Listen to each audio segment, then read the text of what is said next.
ballots, they're going to be numbered from 1 to 31, and so each ballot has test ballot on the top right corner to indicate that it's a test ballot. Shouldn't be used for election day. We order them from 1 to 31 so we can keep them in order and identify, all right, test ballot date, it should have, these candidates marked and these votes marked on there. And so that's how we're able to kind of identify it. It helps us keep organized and verify the results at the end. Sorry if this was already asked, but exactly what the test ballots are in advance, right? In terms of all the votes. Yep. Yeah. And so we need the machine to replicate the results of the test decks. And both these machines perform the same function. Yeah, they both read the ballots. They both tabulate votes. The difference here is we have this machine in a precinct for voters to individually process votes. Whereas this machine we use primarily for absentee voting and our mail ballots, and so this is where we're tabulating, multiple ballots at once. And so you saw during the test, we were able to run through all of our AB precincts by the time, we had hand-fed those ballots and then started getting them counting. So it is significantly faster, but it's also just a different process. Yeah. On the DS200, will the save ballot images feature be turned on for this election? No, we don't have, so in Costa County, we don't have the correct thumb drives for that, so we'd have to upgrade our thumb drives, and that would be about a cost of $70,000, and so we don't think it's in our best interest. We already have the paper ballot backup records, and so the CVR totals would just be redundant, so there's just no reason for us to do it. We're not quite sure if it's allowed by the state anyways. It's something we need to verify, but we won't have cast vote records for the primary. For the general, we'll collect cast vote records for just the write-in votes, but it's just capturing that one block where people are writing in selections. So when I think about the election versus this demo that we're doing, right? You said we know exactly what the results were before we did the test. Yeah.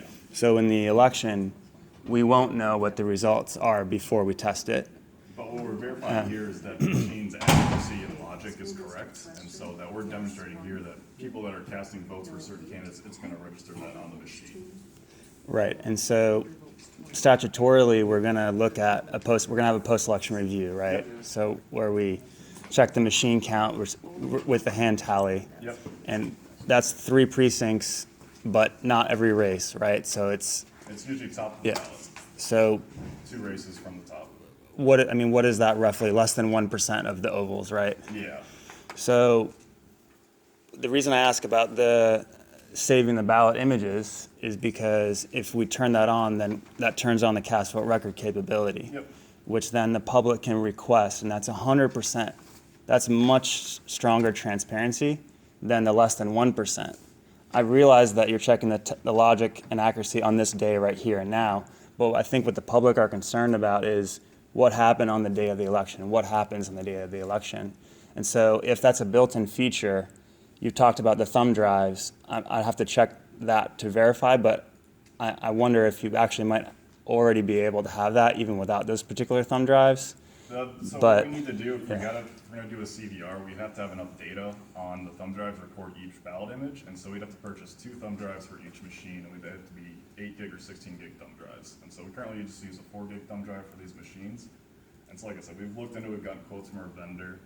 We have to, if we're going to be doing the CVRs, it has to capture each and every record, and so we have to make sure that we have enough data on those thumb drives to capture each record. And so we've just made the determination that it's just, $70,000 it's a lot of money for this feature, and we already have our paper backup records, which are, just the foundation of our elections is that paper backup record, and so we can always go back and verify the totals with the paper ballot records.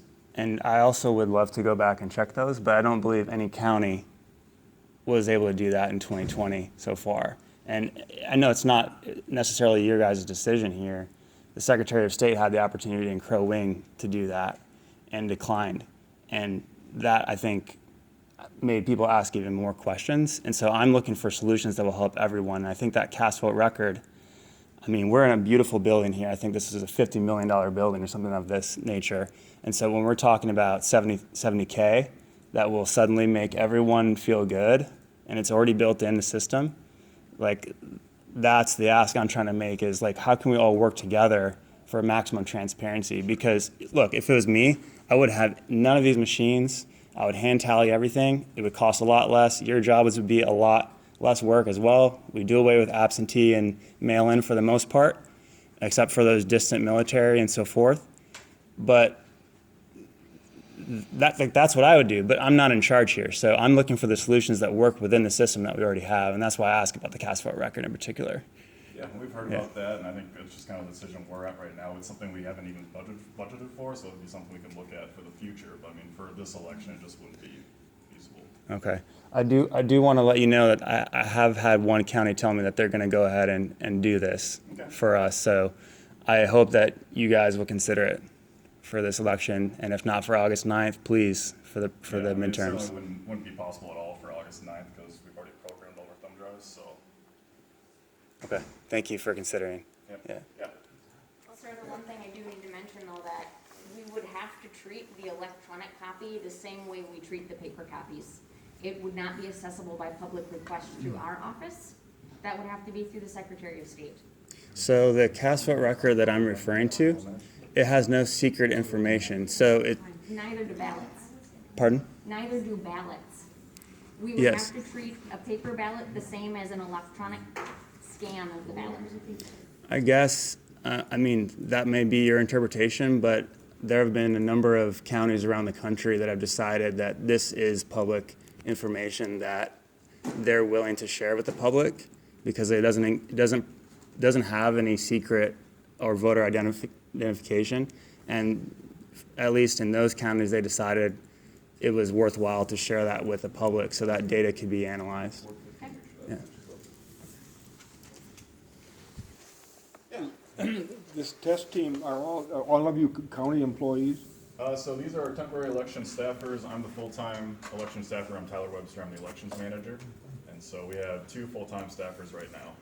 But you're county employees, not whoever? Yep, yeah, we're for the county. What kind of information shows up on these?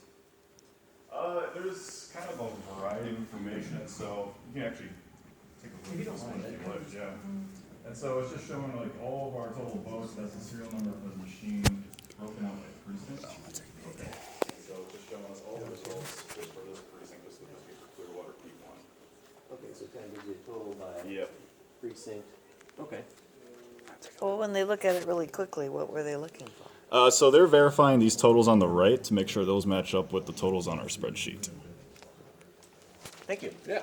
Is the spreadsheet coming from the electionware module or how which spreadsheet? The test decks are produced by our vendor, and then we verify that the test decks match what we need them to do. And so we work with the test decks to, we don't manipulate anything on the actual spreadsheets, but we're just verifying that our ballots are matching up with what's pre-described. Okay. Thank you. Yep. Sir, gentlemen, you had asked about county employees. We do, in order for them to work within our building, they have to go through a full background check. And we can't have volunteers. In order for us to ensure that we have the ability to get people in to help us and do the work when we need it done, we need